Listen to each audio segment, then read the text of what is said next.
Okay, well, it's recording now. Oh, okay. Hello and welcome. My name is Zoe, and I am so excited to be interviewing exceptional Illini from all across campus so that you can get an inside look into what it's like to be a student at Illinois. Be sure to subscribe so you never miss a video, and also let us know in the comments who you'd like to hear from next. Today I'm sitting down with James. James is one of the funniest people I know. He is from Homewood, Illinois, and he's studying music education, and he has a lot of really great advice for Future Illini, so I hope you enjoy this interview. Hi! Hi. James, I'm very glad that you are joining me. It's always funny when I know the person I'm interviewing because it's like, oh, we gotta be professional, but also like I know you. So this is gonna be fun. So if you could begin by telling us who you are, where you're from, what your major is, what your year in school is, and one reason that you decided that Illinois was the place for you. Sure. So, again, my name is James, and I am going to be a senior, which is pretty spooky. I currently major in music education. I'm from the town of Homewood, Illinois. And then something that made me choose Illinois, one of the main things is that the opportunities that the band program offer were trips and such things. For example, my freshman year, the Marching Illini, we went a trip to the Ohio State football stadium, performed there for their halftime show. And then for my freshman sophomore year, we went to various states to perform too. Yeah. Awesome. That is great. And so I guess we can start a little bit with your experience with the music program. So you're a music ed major, and I specifically want to know about your experience with Dr. Ollie Watts Davis. I have heard nothing but great things about her. So just tell me a little bit about her. Yeah, so I'll start with how I met her. I knew of her my freshman sophomore year, due to being, very low African American professor in the School of Music. So just by that, I kind of, sought that out. And then so also met a choir person, like a choir vocal performance major, vocal education, so I don't get the opportunity to see her as much. Sophomore year, we played this piece in Winston called Come Sunday, and it's by this Black composer who basically wrote two movements that basically incorporated church, Black church music. Second one was called Shout, first one was called Testimony. And so Dr. Ollie White Davis come to watch that performance because there's very little representation of music that represents African American culture in the wind band literature that's are considered standard repertoire. And so she came to see that. And then right after the concert, she came behind stage and wanted to meet me in person. And was just like, I was like, hey, yeah, I heard about you. It was great. Had to see you. You look great playing. And then that I wanted to join Black Chorus, but encouraged me more to join Black Chorus to do that. So I joined Black Chorus this semester. And she's one of the most inspiring people and also like kick you in your butt person like you'll ever meet in your life.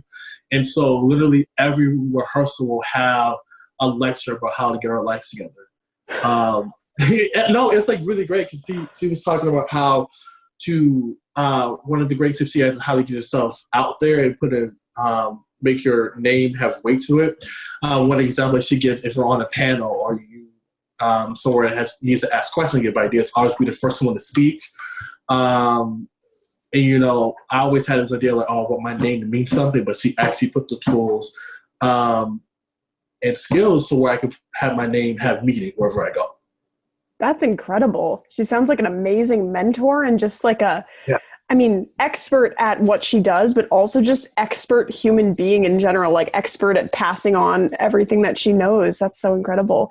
And I did a little bit of research, and she has an incredible voice too. I found this piece that she sang with the choir. And so, yeah, wonderful stuff. That's so cool. And so Black Chorus, and then also you were in the Marching Illini for a little bit and you got to travel quite a bit. Could you tell me a little bit about like where you've traveled and what that was like? Sure. So in terms of traveling with the Marching Illini, I was in the Marching Illini for freshman and sophomore year, and then after that I just did athletic band with basketball and volleyball this year. But in terms of, sorry, that was a package. Do you want to get it? Yeah. It's my LED lights. Oh, lovely. Are they like multicolored or? Yes, the multicolor. I got two sets of 16 feet. Oh, that sounds so nice. Okay, cool. Anyway, yes. Marching Illini. Okay, so so I did marching Illini freshman sophomore year. And some places we traveled to Chicago a lot. It's probably one of the main big, trips that we've taken. Ohio State, so the big one. We go to Mizzou or St. Louis. I think it's called Bragging Rights. Oh, and yeah. He takes, yeah. I've done that every year. It's really fun to do. He invites, I believe he still invites the marching band and like men's basketball band and all that stuff to come. That's really cool. But yeah, I mean, we didn't really do that many trips my sophomore year except Chicago, but freshman year we went to Ohio State. That's for marching band for trips that I remember. Cool. And you said that you went to Arizona. Was that with the band or was that for something else? Yeah, so that was with University of Illinois Wind Symphony. Oh. So what happened is it's CBDNA, which is basically a college national band conference. And if you want your band to be featured, you have to audition. So you have to submit your audition tape the year before, I believe. And so they choose from who they select to perform. And then so our audition recording, or we scored well enough where a director told us that we got the primetime spot. And yes, and so awesome. We performed at the Shoes Hall. We played so many premiere pieces. We played a premiere song by one of our very own faculty, Steve Taylor. Wow. And so it was basically a paid vacation with a concert. That's so wonderful. Oh, it makes me want to. I mean, the band there are so many opportunities in terms of like traveling and making connections and stuff, and I definitely don't think that that's unique to the band. I have done 4 of these interviews, and it seems like everyone can find ways to travel the country or travel abroad with Illinois. So that's pretty cool. So you are majoring in music ed, and you mentioned in your little questionnaire that you were thinking about doing something in higher ed at some point. Is that true? Yes. So I've decided I want to do things in higher education administration. Going a little bit in detail, what I want to do is finish my music education degree. I'm almost there. I might as well, finish the track. And then my goal is hopefully work as an admission counselor and then get my grad degree and then move out from there. That's what I want to do. I'm not sure what my end goal is because there's so many routes you can take. True. Yeah, especially in a university system, there are a lot of just different, it's a huge system. There are thousands and thousands of employees to keep the campus running. So I'm sure you'll find something that you're amazing at. And yeah, it'll be awesome. So let's get into a little bit about just campus life at Illinois in general. So I guess let's start with your on-campus job, which is, you're kind of doing it right now in that you're being a representative for the university and whatnot, but tell me about being an iStar. So that's I would consider my core job at the moment. There was a time where I worked 3 jobs at the same time. God. So I was a band librarian and I was a telecounselor, which is an iStar position. And I was a tour guide, who was also an iStar position. But so your question is on-campus jobs, or my experience being an iStar? Yeah, for sure. Just, anything that you've experienced that you would think other people would be interested in, yeah. So in terms of being an iStar, that's probably one of the most important decisions I've ever made in my life. Wow. I've met some of the most amazing people I've ever met in my life. Mm-hmm. Bosses and even friends and co-workers do this job, especially last summer in the new student registration. We basically worked close to 40 hours a week, 7:30 in the morning to 5 p.m. And on top of that, we would hang out afterward. And so that's when I started to realize I want to do this as a career too.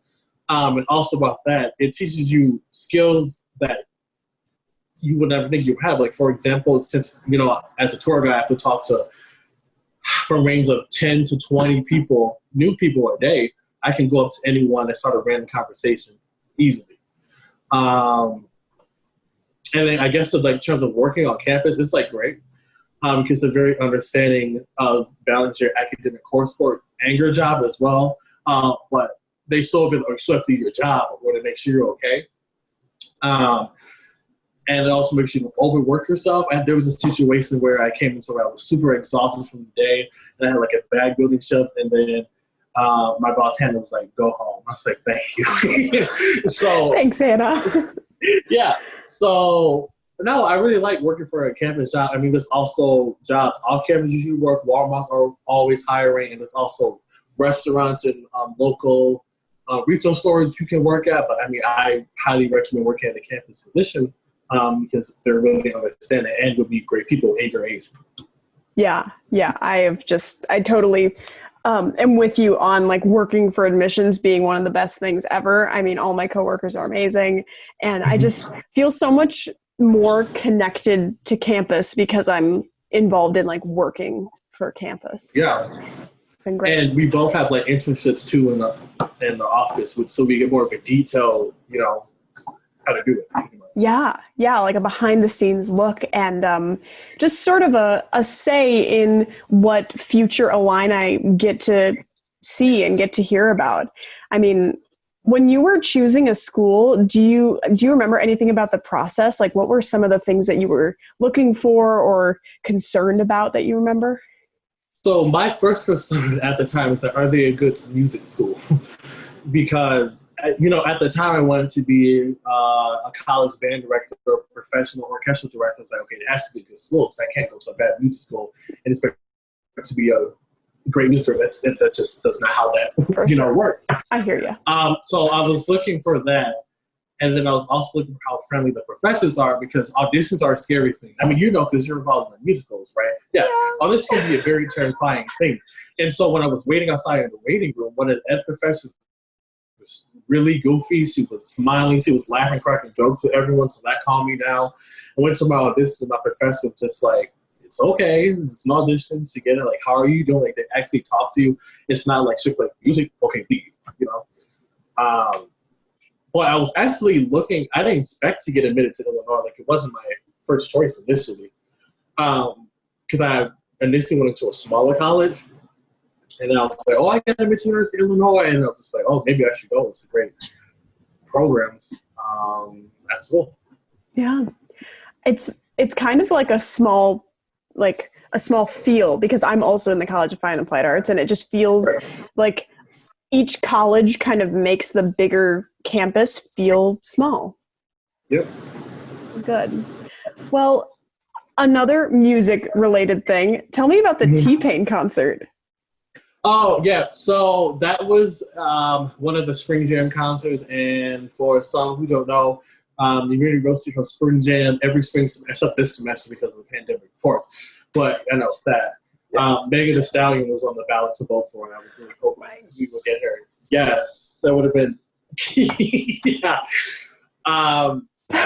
Yeah, my freshman year, T-Pain was I didn't even know about Spring Jam, and so I saw the banner on the quad. It was come see T-Pain at 3 p.m. I was like, what? And so yeah, so it was a free concert, of course. All you need is your iCard. So it was this big stage that moved the quad, and so they had I think two DJs as what's it called, a pre-show, right? Yeah, opening act. Opening, yeah. And then a hip hop dance group as well. Oh, cool. And then T-Pain came out. We're like, right.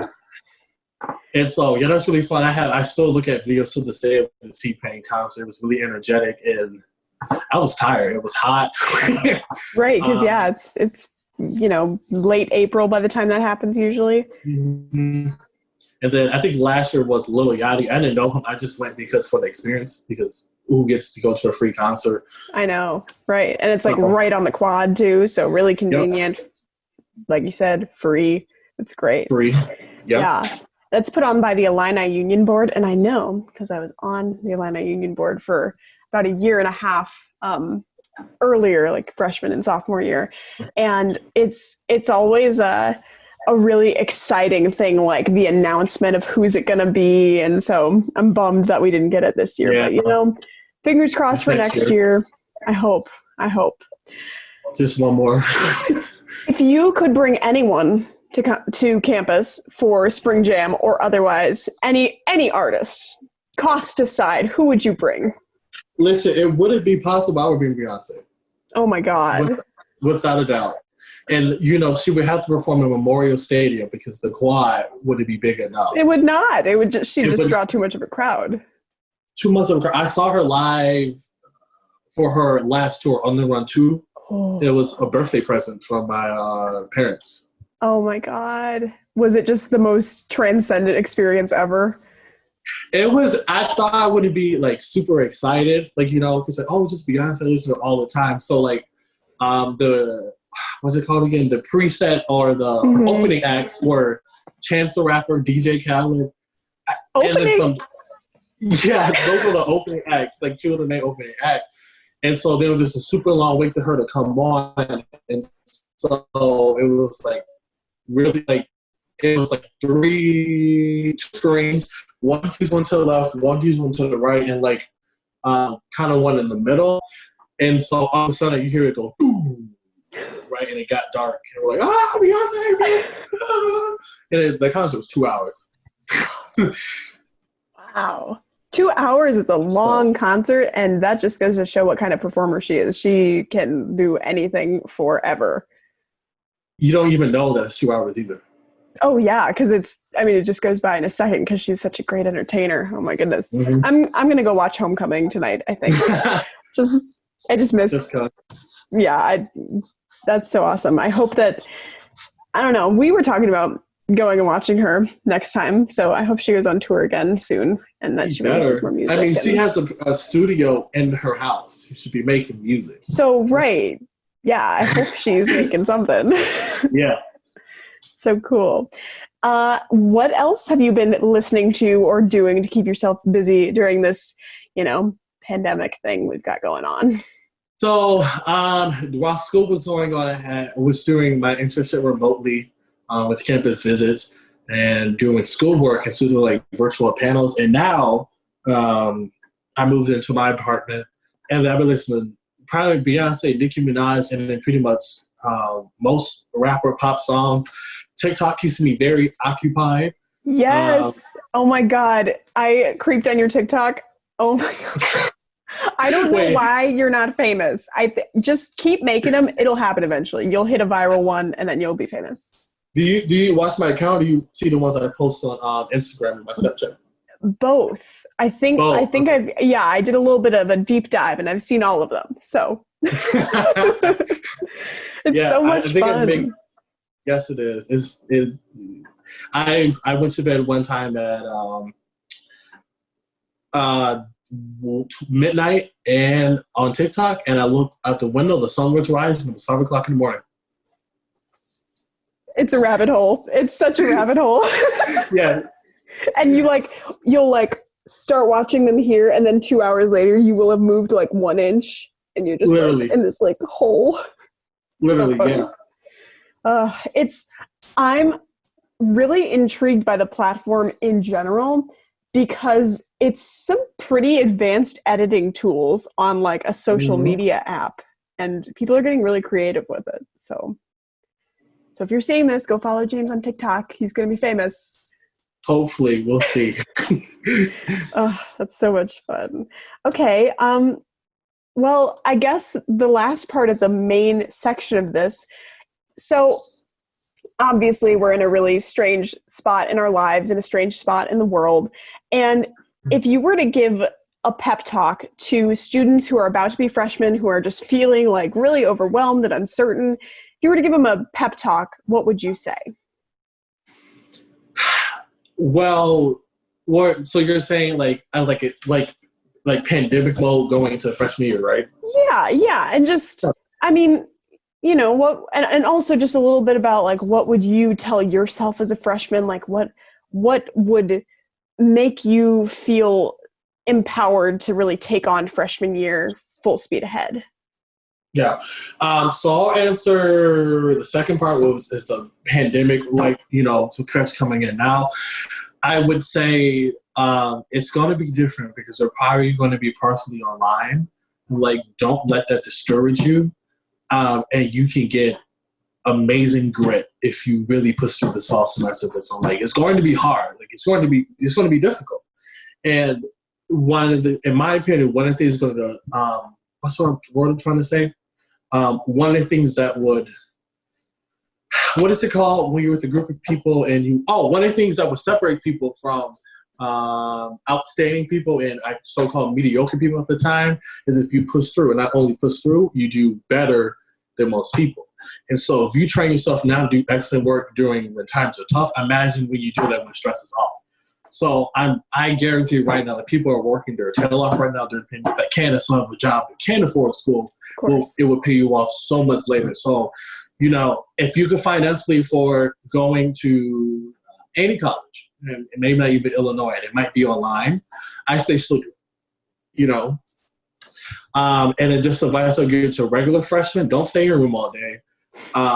Especially the first week. I'm glad I didn't make that mistake. Every day you should try to meet new people as much as you can.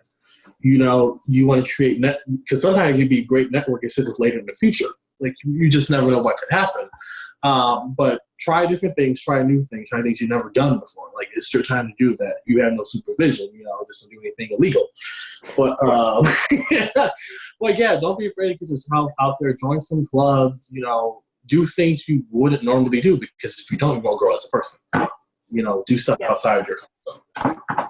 That's so good. I wish that I could take this file and send it to myself as a 17-year-old, 18-year-old freshman and be like, watch this every morning. You need to hear this. That is such good advice. It's amazing.